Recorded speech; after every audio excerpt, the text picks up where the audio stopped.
Good afternoon guys అందరికీ. Good afternoon అందరికీ.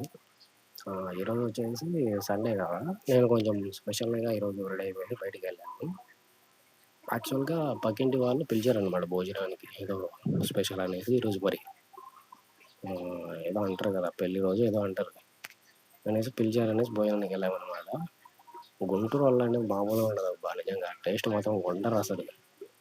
చాలా రకాలుగా పెట్టారు పక్కన. ఫుడ్ అంతా తినేసరికి నాకైతే పొట్ట నిండిపోయింది ఇంకా.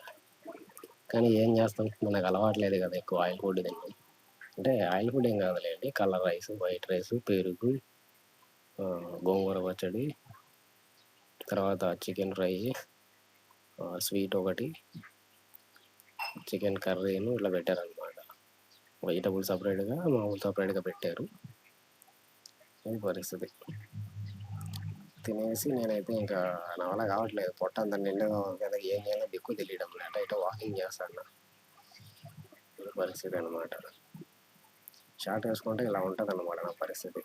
కానీ ఏ మాటకు ఆ మాట అనేసి నాకు కూడా నిజంగా అనిపిస్తుంది అప్పుడప్పుడు. చాలా నేను నిజంగా ఎంత బాగుంటున్నా అనిపిస్తుంది.